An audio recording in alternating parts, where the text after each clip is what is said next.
Hola, buenas tardes. Bienvenidos a lo que es la tercera sesión de las charlas en la biblioteca de Horticultura. Las charlas en la biblioteca es un encuentro semanal en formato online para difundir información y novedades técnicas vinculadas a la producción, a la post cosecha y a la alimentación saludable en base a frutas y hortalizas. En la sesión de hoy nos acompañan Miguel Urastarazu, que es catedrático de producción vegetal de la Universidad de Almería, Luis Miguel Peregrín, que es director general de RITEC, Daniel Valero, que es catedrático de universidad, director del grupo de investigación de post-recolección de frutas y hortalizas de la Universidad Miguel Hernández, Víctor Borrás, que es responsable de marketing de Knauf, y también compañeros nuestros que presentarán la última parte, lo que pone en la presentación en breve, que son noticias breves que nos han parecido interesantes compartir con vosotros.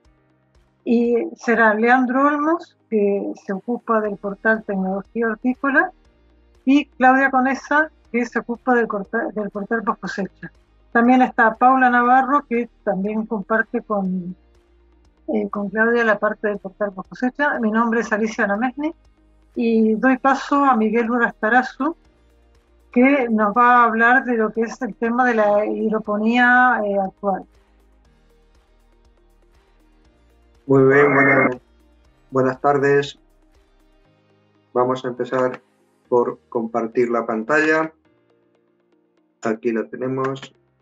Vamos a ver algunas imágenes muy rápidas, con 4 pinceladas de por dónde van a ir las nuevas tendencias en los cultivos sin suelo.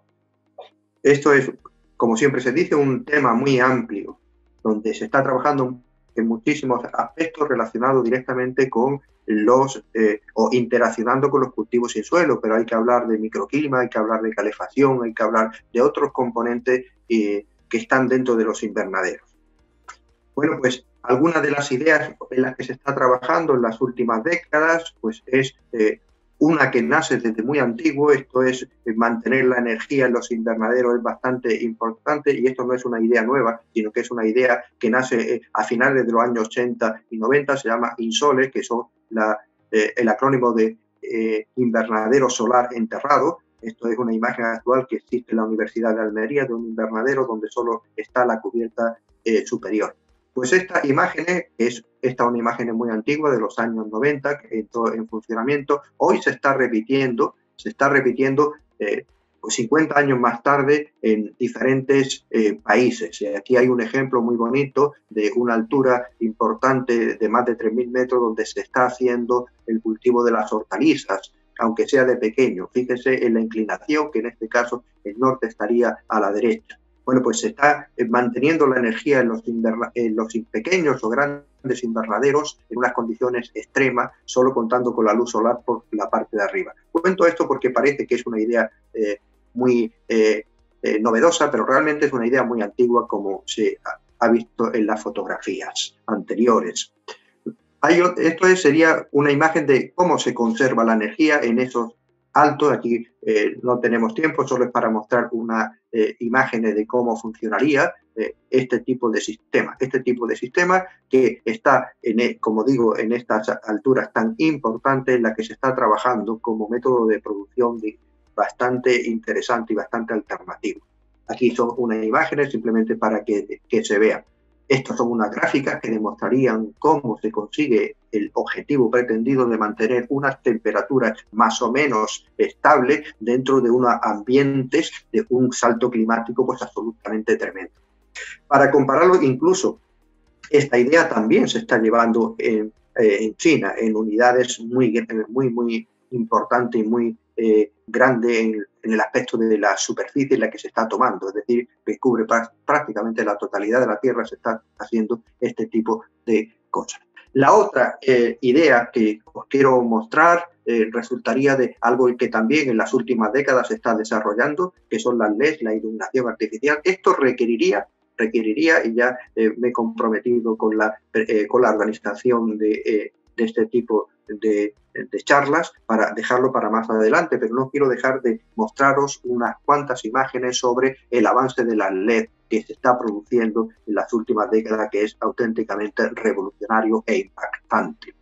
Se está llevando a cabo en modernos cultivos, que veremos también, en este caso, el cultivo del azafrán en estas condiciones bajo iluminación artificial, una luminotecnia actual que se está desarrollando, que se consiguen pues unos productos pues de una calidad bastante, al menos, vistosa.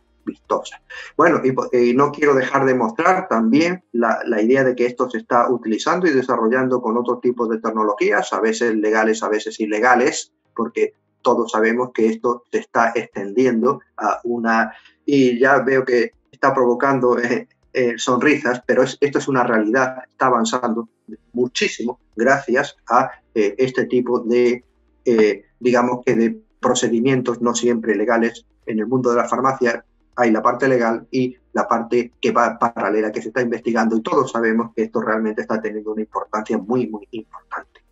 Otra de las ideas interesantes que se está trabajando son el uso de modernas tecnologías, en este caso las imágenes termográficas. Las imágenes termográficas, que es la llevada de unas tecnologías que se están desarrollando en otras áreas de la ciencia a pues los modernos cultivos, de forma que podamos controlarlos. Estos son muy sensibles, cada vez se están desarrollando mejor y nos va a permitir la teledetección de un problema de fertilización tanto en extensivo como intensivo. Aquí podemos ver un ejemplo claro de cómo se puede saber antes de que una planta se marchite que tiene un problema, utilizando estas imágenes, incluso con la combinación de los drones.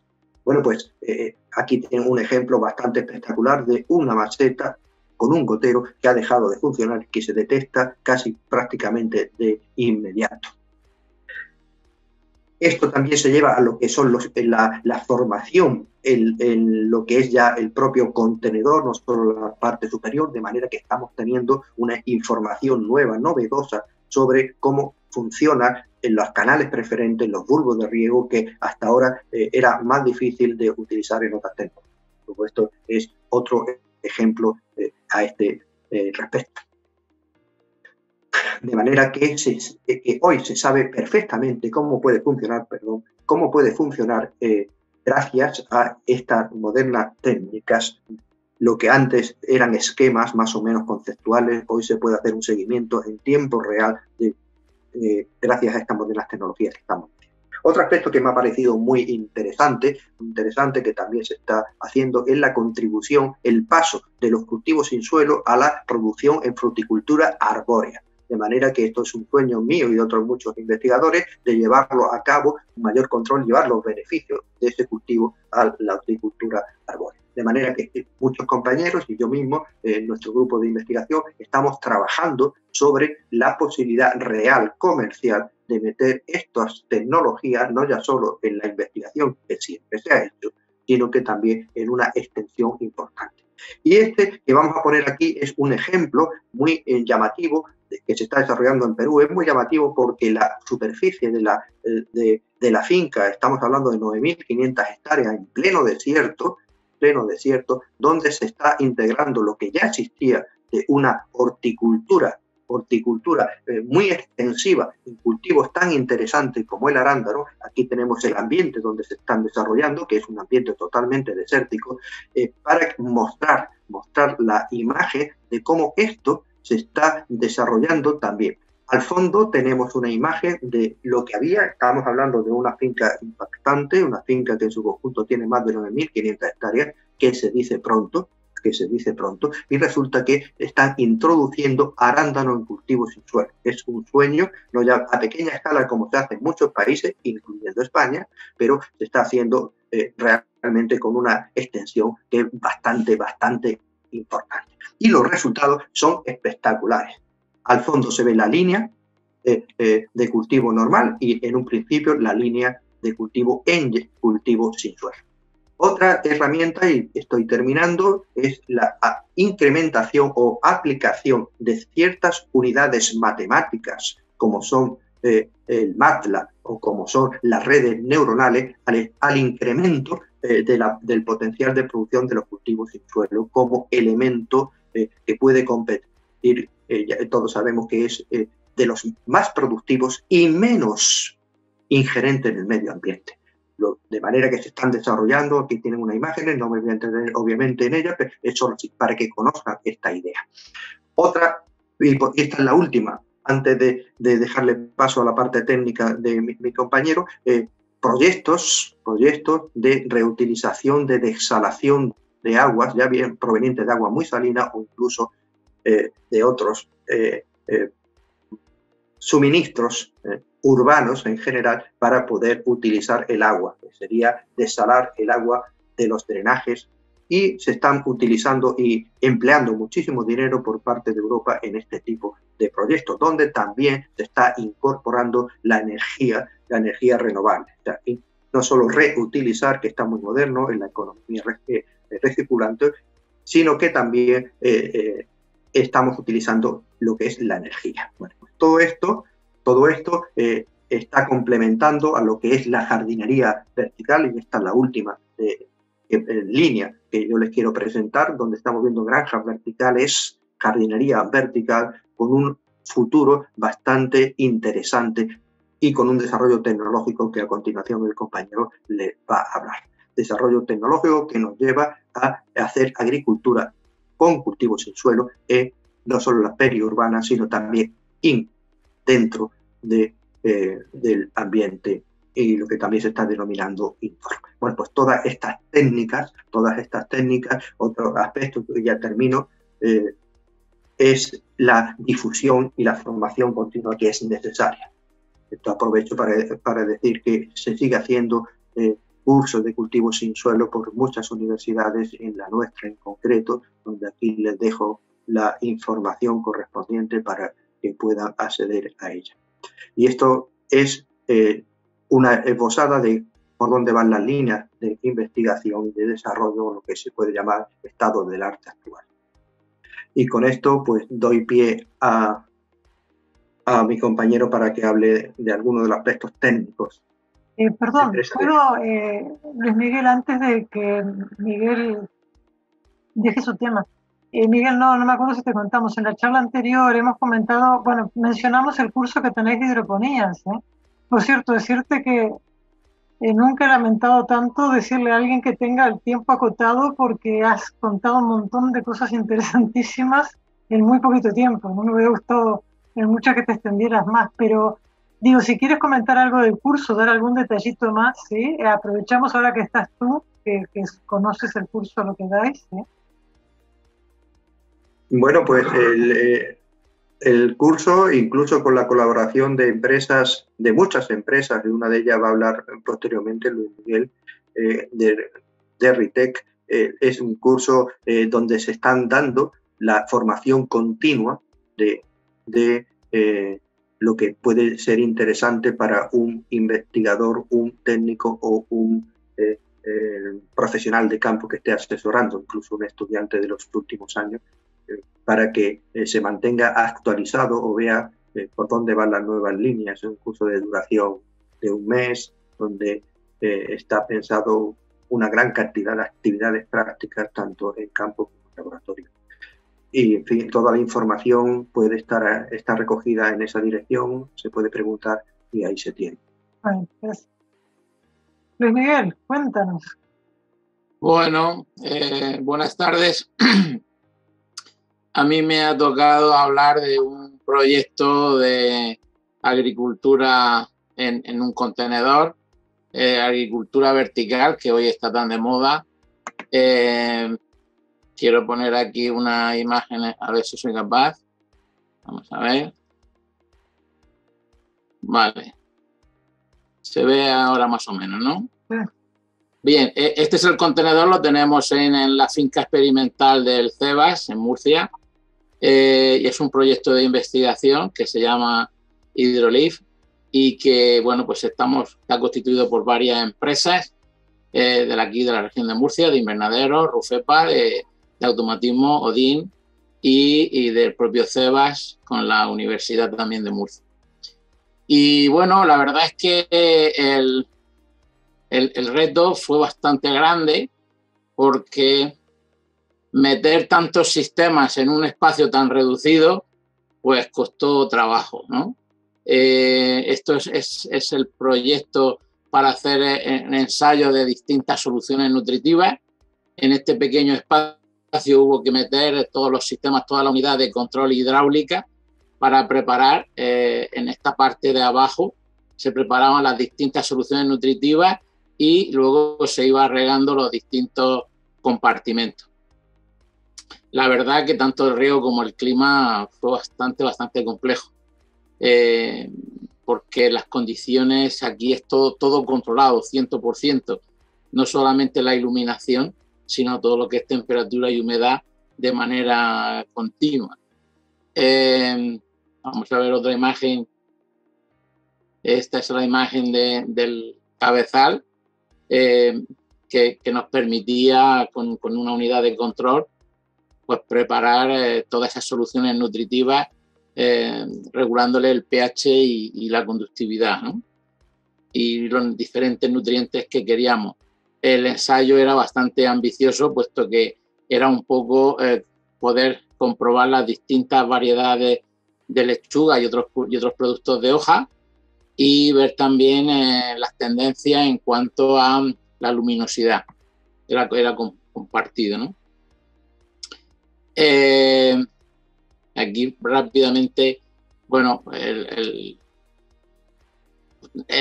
tema de la inocuidad, pues lógicamente el contenedor es muy aséptico y lógicamente los productos salen de una calidad estupenda y sobre todo el crecimiento es bastante rápido, lo cual nos permitía pues poder hacer 5, incluso 6 cosechas en el año, ¿no?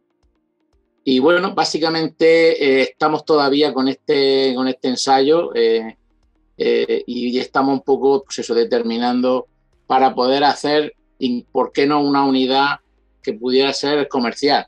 La idea nuestra es poder trasladar este sistema, que aunque ahora mismo está hecho con un solo contenedor, la unidad de automatización podría servir para poder poner diferentes contenedores y poder hacer la misma aplicación.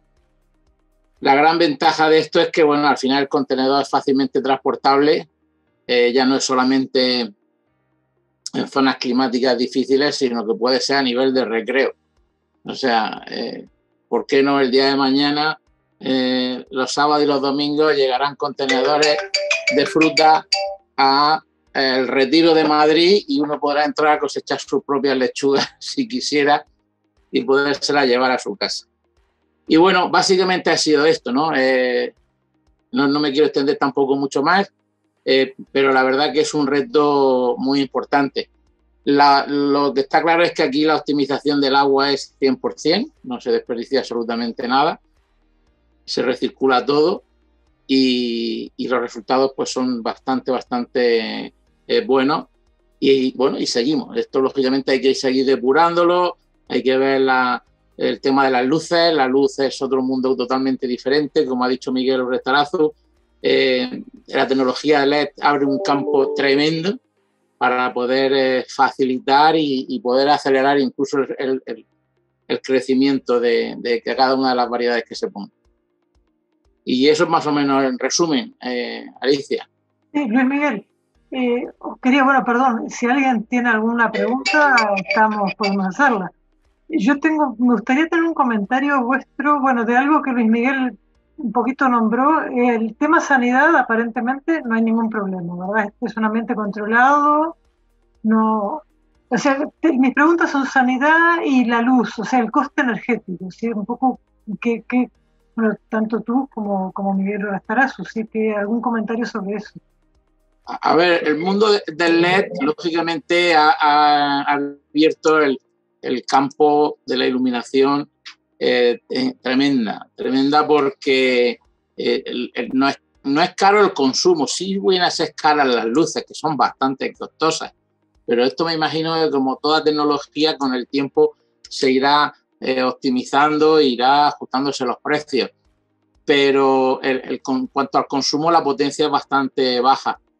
No tenemos números así que podamos definir, pero sí es cierto que va por buen camino. Lo único pues que todavía hay pocos fabricantes de las luces LED, pero podemos llegar a conseguir con lo que hay ahora mismo en el mercado las intensidades que queramos, el infrarrojo que queramos. O sea, la verdad es que es un campo realmente tremendo. Yo cada vez que leo cosas de estas estoy sorprendido de las posibilidades que pueden llegar a ver, ¿no? En cuanto a la inocuidad, pues lógicamente el control es total, ¿no? La atmósfera está cerrada, ese alimentador está cerrado continuamente y se controla pues todo lo que es los parámetros de humedad, temperatura e incluso pues CO2 de lo que puede haber dentro de lo que es el contenedor. Con lo cual pues está garantizado, ¿no? Sí, pues muchísimas gracias. No sé si hay alguien que quiere preguntar algo, si no, damos paso a agradeceros tanto Miguel Orastarazu como Luis Miguel lo que habéis contado, para mí interesantísimo, creo que para todos. Comentaros que está también Gemma Echevarría, que se incorporó hace después, y damos paso entonces. Voy a compartir la pantalla un momentito. Damos paso a la segunda parte, que es Daniel Valero, que nos va a comentar lo que hace su grupo de investigación. Daniel, adelante. Muchas gracias, Alicia, y gracias por invitarme una vez más a un evento que organizas. Y bueno, pues tal como me dijiste, he preparado aproximadamente 5 o 6 minutos para hablar un poco del grupo de posrecolección de frutas y hortalizas. Nosotros somos de la Universidad Miguel Hernández y concretamente pues la sede central está en Elche, pero nosotros estamos en el campus de Orihuela. Bueno, aquí un poco lo que voy a hablar: introducción, calidad de frutos, tecnologías por cosecha, uso de licidores, tratamientos por recolección y finalmente conclusiones y tendencias de futuro. Bien, las características principales de los productos vegetales es que una vez recolectados pues siguen sobreviviendo, están vivos y por lo tanto respiran. Eso quiere decir que consumen oxígeno y desprenden CO2, emiten calor y por lo tanto también sudan, transpiran, lo que conlleva a una pérdida de agua constituyente y unas pérdidas de peso que influyen no solo desde el punto de vista de la calidad, sino también desde el punto de vista económico, ya que las frutas y hortalizas pues se venden por peso. Y finalmente pues pueden enfermar, pueden aparecer diferentes patologías, como puede ser pues podredumbres por hongos, bacterias, etc. De todas formas, la vida útil de estos productos va a depender de la tasa de respiración. Aquí tenemos la fórmula general de la respiración, que por cada molécula de glucosa se obtienen 6 moléculas de CO2, 6 de agua y ATP, energía, que es la que va a utilizar el fruto. Cuando hablamos de tecnologías post cosecha, tenemos que tener en cuenta que el grado de excelencia máximo, la calidad máxima, la vamos a obtener en el campo. Se puede mantener y maximizar a través de un apropiado manejo del producto durante la cosecha y post cosecha. Por lo tanto, muchas veces decimos que mi tecnología es capaz de incrementar la calidad y yo siempre digo que la calidad máxima se produce en el campo. Ahora bien, algunos de los parámetros que a nosotros nos interese sí que puede mejorar con respecto a la calidad inicial. Por lo tanto, en posrecolección vamos a tener varios eventos, que es la transpiración, pérdida de agua, la respiración, y en aquellos productos que se consideran climatéricos, pues están controlados por la hormona de la maduración, etileno. Durante la post-cosecha se va a producir una elevada tasa de respiración, una elevada transpiración, pérdida de peso, un proceso de ablandamiento, cambios de color, cambios de sabor y aroma, y muchas veces puede afectar incluso a los nutrientes, pérdida de vitaminas, compuestos bioactivos, etc. Al final vamos a tener un proceso de sobremaduración, una podredumbre fúngica o una vida útil muy reducida. Bien, nuestro grupo de investigación ha estado utilizando diferentes tecnologías, no le voy a insistir mucho en ellas, pero sí que las voy a nombrar para que un poco, sabiendo la síntesis de etileno, pues nosotros podemos modificar la actividad de las enzimas fundamentales de la síntesis de etileno, a través de incrementar el contenido de CO2, por ejemplo, con una atmósfera modificada, a través de la infiltración de calcio, manteniendo una mayor firmeza, a través de la refrigeración o bien la aplicación de choques térmicos suaves que son muy interesantes desde el punto de vista de la reducción de los daños por frío. Por otra parte, vamos a competir por SAN, que es un compuesto intermediario de la ruta de biosíntesis de etileno, y hemos realizado bastante trabajo con la aplicación de poliaminas. Finalmente, tenemos la inhibición a nivel de receptor. Desde el descubrimiento del 1-metilciclopropeno, pues ha surgido una buena herramienta, no solo para estudiar el proceso de maduración, sino también como herramienta para alargar la vida útil de los productos. Y finalmente, una vez que tenemos los productos almacenados en cámara, pues hemos hecho algunos dispositivos que son capaces de eliminar el etileno externo a través de absorbedores, oxidadores o catalizadores. Aquí les presento una diapositiva del MCP, en una fruta inmadura, pues si tiene moléculas de etileno que le rodean, pues se va a convertir en una fruta madura, una aceleración de la maduración. La aplicación de un MCP, que es también un gas, va a hacer bloqueo de los receptores de etileno y por lo tanto se va a alargar la vida útil porque se retrasa el proceso de maduración. Con respecto a incrementar el CO2 en el interior de los envases, pues hemos trabajado con atmósfera modificada, la tecnología de plástico, pero también hemos trabajado pues, con muchos recubrimientos comestibles. Concretamente, en el uso de aloe vera, pues tenemos la patente para utilizarla como recubrimiento de fruta y hortaliza. Hemos hecho también algunos recubrimientos basados en alginato y ceína, que es la proteína presente en el maíz. Una vez que teníamos la tecnología de atmósfera modificada normal, le incorporamos diferentes sustancias, como pueden ser antimicrobianos naturales, aceites esenciales o bien eliminadores de etileno. En aceites esenciales, pues trabajamos con los aceites esenciales puros de clavo, tomillo, menta, orégano, que es eugenol, timol y mentol.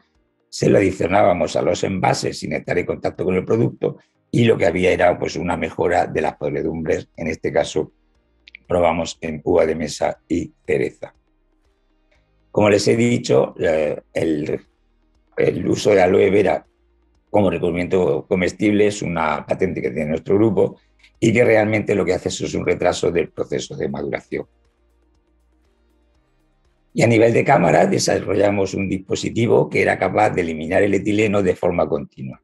Esto tiene ventajas sobre lo que había hasta el momento, porque había que parar el sistema de eliminación de etileno, ya que estaba basado en carbono activado, y el carbono activado pues, se agotaba, se ocupaban los espacios por etileno y había que interrumpir el ciclo. Pues bien, desarrollamos un sistema que era capaz de producir un calentamiento de este dispositivo, eliminar las partículas de etileno y por lo tanto no necesitaba prácticamente mantenimiento. Y en los últimos años pues hemos estado trabajando con compuestos denominados seliciinfectores, que todos ellos están relacionados con los mecanismos de resistencia sistémica adquirida, es decir, como una especie de vacuna para nuestros vegetales. Y concretamente, pues ácido salicílico, ácido acetilsalicílico y salicilato de metilo.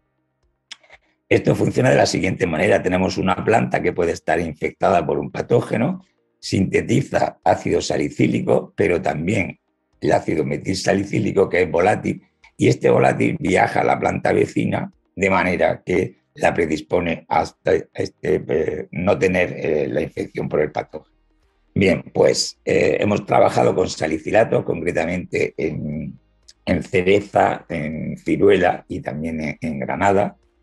Hemos trabajado con ácido oxálico con resultados bastante interesantes. Todos estos son compuestos naturales y por lo tanto no tienen ningún riesgo de límite de residuos ni nada. Y finalmente con los jamonatos, tanto ácido jamónico como jamonato de metilo. Pues bien, como conclusiones, existen diferentes tecnologías por cosecha capaces de mantener los compuestos bioactivos de determinados frutos tales como cereza, ciruela, naranjas, uva de mesa y granada. La aplicación de estos compuestos naturales podría tener un efecto beneficioso en cuanto al aumento de compuestos bioactivos, particularmente antocianina y mantenimiento de la calidad, y por lo tanto pues, se pueden considerar como herramientas prometedoras para su uso en precosecha. Y nada, finalmente este es mi grupo de investigación. Muchas gracias. Daniel, muchísimas gracias a ti. Si hay alguna pregunta de quien está presente, Gemma, hola, con todo gusto, y si no, bueno, tenéis una cantidad de trabajos impresionantes y bueno, muchísimas gracias por compartirlos. Muchas gracias. Damos paso ahora a Víctor Borrás de Knauf, que nos va a hablar de dos compuestos que yo, por resumir la situación, diría que van para el lado de los envases sostenibles. Digamos, para quitar el San Benito este que tienen los plásticos tan terribles de afectar el medio ambiente. Creo que Knauf está trabajando arduamente en buscar soluciones que creo que tienen gracia. Víctor, adelante. Hola, Alicia. Bueno, muchísimas gracias por invitarme a estas jornadas. Pues como bien has dicho, sí, nosotros desde hace ya unos años, pero muy más intensamente en los últimos 2, estamos lanzando y desarrollando nuevos productos que responden a las necesidades que el mercado está demandando y que son productos basados en principios de economía circular. El año pasado, bueno, como sabéis, la economía circular se basa básicamente o en un reciclaje, una reutilización, ¿vale? O de utilizar materias vírgenes, ya sean de origen vegetal o de residuo. Y aquí os voy a presentar pues 2 nuevos productos. Ya el año pasado, ¿vale? Sacamos un producto de origen de biomasa vegetal, que es Neops, que tiene exactamente las mismas propiedades, pero es de origen totalmente vegetal,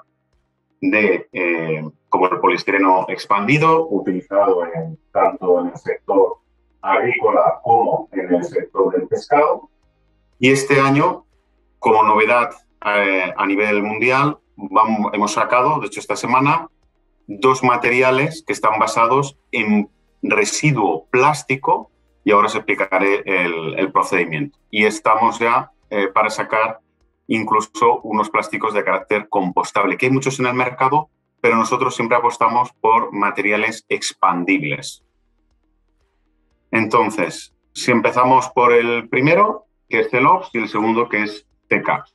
El Celops es un material 100% de origen de residuo plástico, en el cual no hay ninguna intervención de origen petrolífero, no hay ninguna extracción de la nafta, sino aquellos ejemplos que vemos en las televisiones donde se ven esos mares de plástico, bueno, pues de ahí, de determinadas sustancias plásticas en las cuales tienen una concentración de estireno, pues se vuelve a craquear, se hace un aceite, se vuelve a craquear y de ahí se extrae una materia prima para volverla a meter en el proceso productivo, con lo que estamos hablando, como dice su nombre, de un loop, ¿no? De un círculo total, de tal manera que no se vuelven a utilizar recursos naturales, sino que estamos aprovechando al 100% los recursos ya existentes.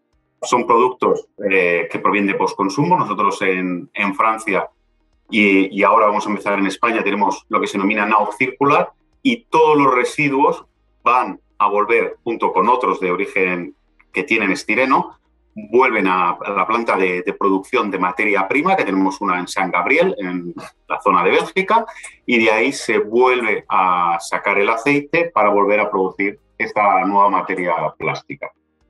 Y de hecho, pues ahora mismo es cierto que los volúmenes no son muy importantes, pero de aquí en breve ya veréis como en 2 o 3 años pues va a ser el pan nuestro de cada día. De hecho, es la tendencia. Son productos, además, de uso alimentario que están certificados con el RECER 2 por una de las grandes consultoras a nivel mundial, que es TÜV.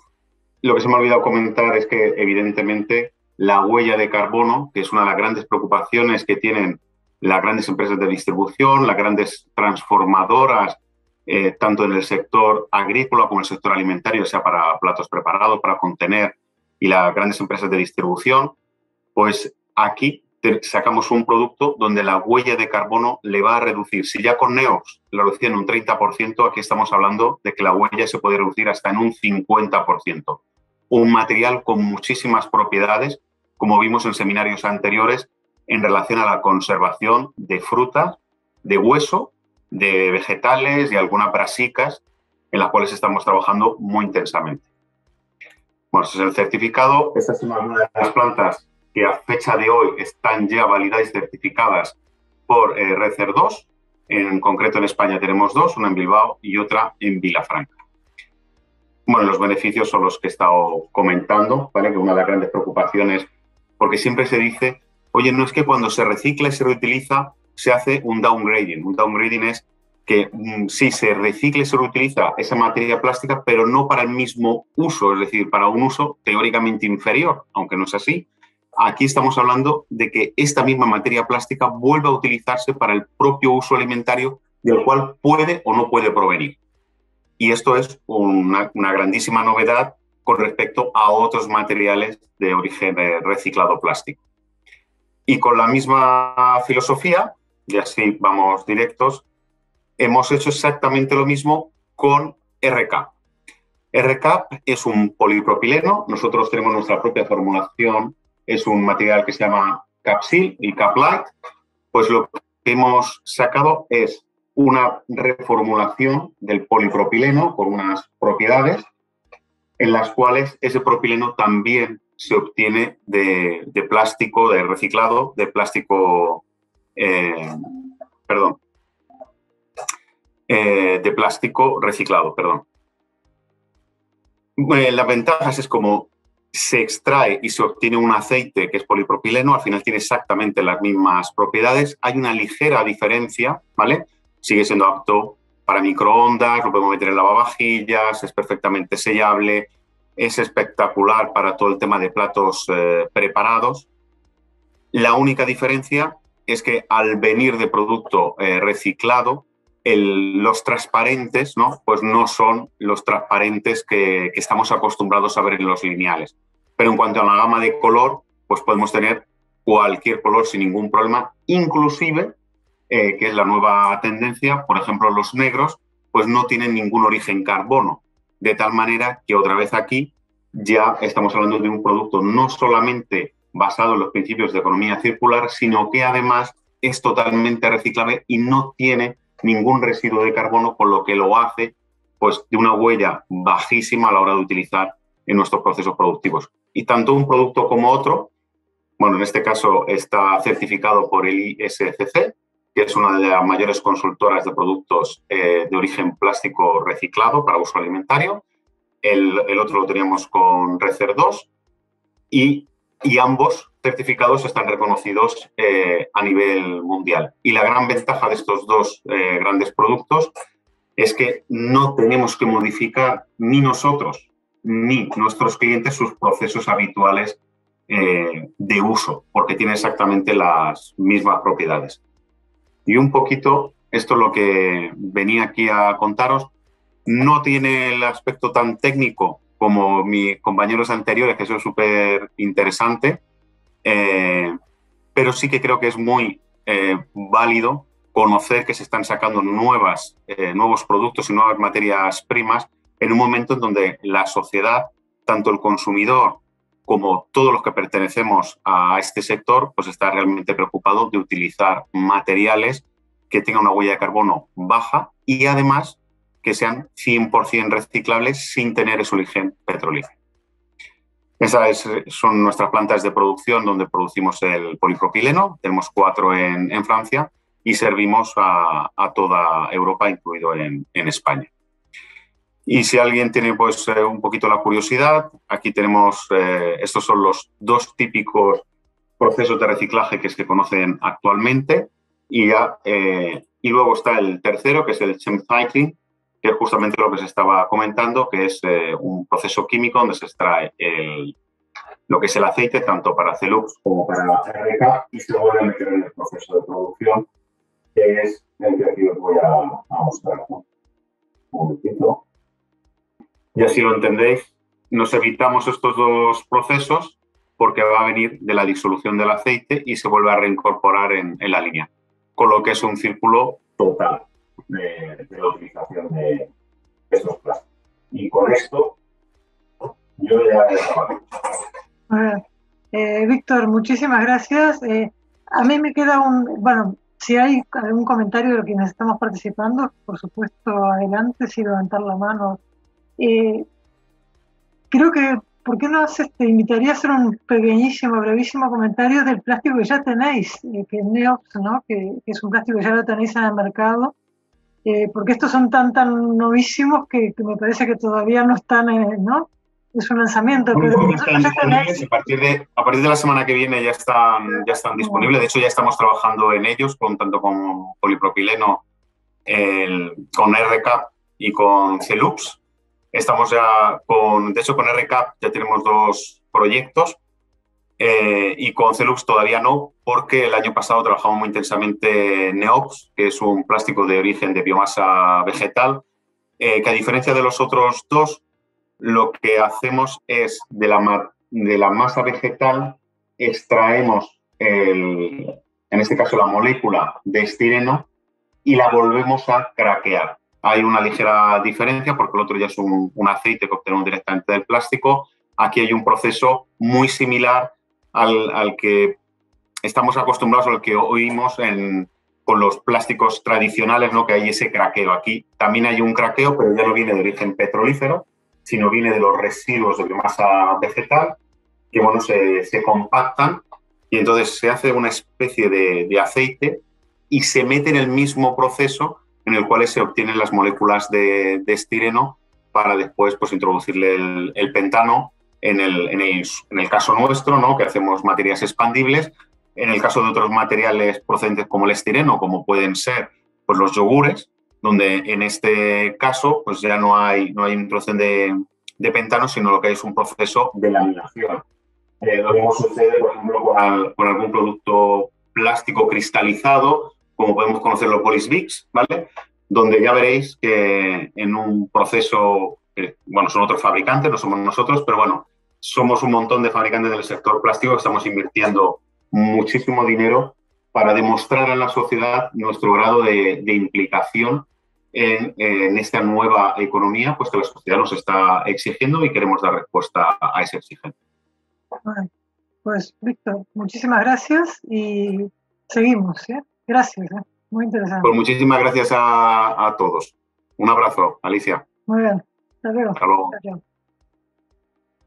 Y pasamos entonces a la última parte, que son las noticias que hemos seleccionado entre nuestros compañeros para contaros cosas interesantes, que esperamos que sean interesantes. Empieza Leandro Olmos. Leandro. Bien. Bueno, respecto a la primera noticia, donde se habla de unos nuevos invernaderos que se han construido en la isla de Okinawa, en Japón. Estos invernaderos, el objetivo que tienen es básicamente resistir los fuertes vientos huracanados que superan los 160 kilómetros por hora en esas zonas. Esa región de Okinawa estadísticamente sufre al año unos 5 tifones con estos vientos y por lo tanto la gente de esas islas sufre, digamos, la ausencia por ahí de materia prima, como por ejemplo tomates y fresas, que es lo que buscan cultivar en estos invernaderos. Además, en épocas digamos, fuera de estación, ellos deben importar todo y por supuesto eso les causa un aumento en el costo del producto final. Estos invernaderos, aparte de lo que es la estructura y la arquitectura que poseen para la resistencia de los vientos, también cuentan con un control climático de avanzada tecnología dentro del proyecto, digamos, que está financiado por el Ministerio de Agricultura de Japón y algunas empresas multinacionales. Tienen un control climático automatizado y la posibilidad de controlarlo remotamente. Son capaces de controlar lo que es la luminosidad, la temperatura, la humedad y la niebla de estos invernaderos Y un detalle importante es que se está utilizando, digamos, obviamente adaptado al nivel del cultivo, se está utilizando la misma tecnología de aspersores de microgotas que se han instalado en la ciudad de Tokio para lo que iba a ser los Juegos Olímpicos del año pasado, que obviamente se han suspendido. Pero bueno, este era un detalle que quería remarcar, ya que la tecnología es la tecnología de punta y bueno, se busca, digamos, la mejor calidad para el cultivo. Pasamos a la otra, Leandro. Vale.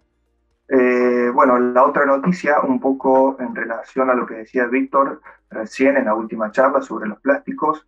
Esta noticia trata de un descubrimiento que se ha realizado por casualidad en España. Investigadores del Instituto de Biomedicina y Biotecnología de Cantabria han descubierto por casualidad que unos gusanos de cera eran capaces de, digamos, producir ciertos agujeros en ciertos trozos de plástico, de polietileno. Entonces, para descartar cualquier posibilidad de que estos agujeros fueran causados solo por el aparato bucal del insecto, realizaron una serie de experimentos donde hicieron un preparado, digamos, un preparado de varios gusanos y pusieron en contacto estos preparados de gusanos con el plástico. Luego de una determinada cantidad de horas, descubrieron que lo mismo se causaban ciertos agujeros o una pérdida de masa significativa del plástico, con lo cual llegaron a la conclusión de que había algo que ciertamente estaba generando este efecto en el plástico. Entonces, obviamente todavía se está investigando acerca del beneficio, bueno, que podría generar el uso de estos insectos en la degradación del plástico. Y de momento se cree que el origen de esta degradación está en la secreción de las glándulas salivales de los gusanos, como así también de la presencia de algunas enzimas que están dentro del aparato digestivo. Y también, para remarcar, estos gusanos de cera viven como parásitos en las colmenas de las abejas y se alimentan de la cera que producen las abejas. Por lo tanto, esta cera, digamos, es de una conformación química muy similar al plástico, por lo tanto se considera que la cera es un plástico natural, y de allí que estos gusanos tienen una cierta facilidad para lo que es la degradación del plástico. Bueno, Leandro, muchísimas gracias. De nada. Claudia. Hola. Bueno, lo mío más que una noticia es simplemente comentaros que el pasado 12 de marzo dimos por finalizado con éxito el cuarto curso Tecnología Post-Cosecha, Cítricos y Cultivos Emergentes en la Región Mediterránea. Comentaros que este curso es una iniciativa conjunta entre postcosecha.com, la Escuela Técnica Superior de Ingeniería Agronómica y del Medio Natural y la Universidad Politécnica de Valencia. Esta edición tuvo que ser en formato online por motivos sanitarios, pero lejos de ser un impedimento, ha permitido darle un carácter más internacional y se han completado las 50 plazas disponibles. A continuación, bueno, aquí os dejo un enlace directo a más información sobre el curso, programa y profesorado. Esta misma información la podéis encontrar en bibliotecahorticultura.com en la pestaña Curso 2021. Por otro lado, comentaros que en la pestaña Publicaciones de bibliotecahorticultura.com podéis consultar y descargaros gratuitamente el libro Tecnología Post-Cosecha, Cítricos y Cultivos Emergentes en la Comunidad Valenciana. Se trata de un compendio de las clases impartidas en la edición anterior, en la que han participado 36 autores, entre los que se encuentran destacados profesores de universidad, investigadores y profesionales del sector. Podéis encontrar un enlace directo para su descarga completa o por artículos en esta misma diapositiva. Y por último, anunciaros que ya estamos trabajando en la reedición del libro, que contará con las clases nuevas que tenemos este año y esperamos tenerlo listo antes del mes de junio. No sé si, Alicia. Esperemos que sí, ¿no? Esperemos que sí. Esperemos que sí, muy bien. Pues ya está, con esto ya he acabado. Muy bien, pues Claudia, muchísimas gracias. Y bueno, de las dos noticias, dos cositas pequeñitas más que os cuento yo. Esto es un estudio que han hecho en Argentina, en Argentina y una universidad norteamericana en la cual estudian cómo se comporta el brócoli en oscuridad o con luz en almacenamiento. La luz permite que el brócoli mantenga, por un lado, mantenga más glucosinolatos y por otro lado se mantenga más verde, con lo cual, si al almacenar brócoli es bueno que tenga luz. Y en el supermercado la luz que tienen los lineales también favorece su calidad. Y después otra información que me parece interesante es un artículo que han escrito Julio Rayo y Diego Barranco, que se llama que explica el tránsito del olivar tradicional al superintensivo y tiene el nombre de la senda del azar. Seguramente muchos de vosotros conoceréis que en España, quien ha hecho, bueno, España en el mundo, ha hecho muchísimo por el cultivo intensivo, es una empresa que se llama Agromillora, una empresa más productora de plantas. Ellos tienen un vídeo, por cierto, muy bonito, que se llama La Senda del Azar, y ahora han publicado estos dos autores que son especialistas, tanto Rayo como Barranco, en olivar, han publicado lo que ha sido el tránsito a la olivicultura superintensiva que se está produciendo en muchos sitios del mundo.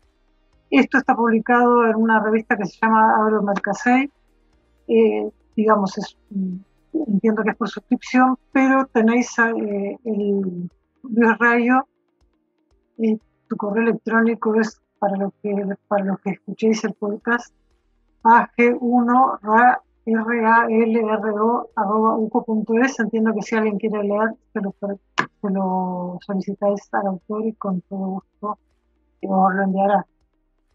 Comentaros que con esto damos por finalizada esta charlas en la biblioteca, esta sesión de charlas en la biblioteca, y comentaros que tanto el vídeo que se genera como el podcast, que estarán editados en un par de días, van a estar accesibles, igual que información escrita en forma de resumen, en bibliotecahorticultura.com, lo que comentaba Claudia, en una pestaña que se llama en el blog de la biblioteca. Entonces, cualquier detalle lo podéis encontrar ahí, y tenéis también nuestros correos, si hay alguna duda.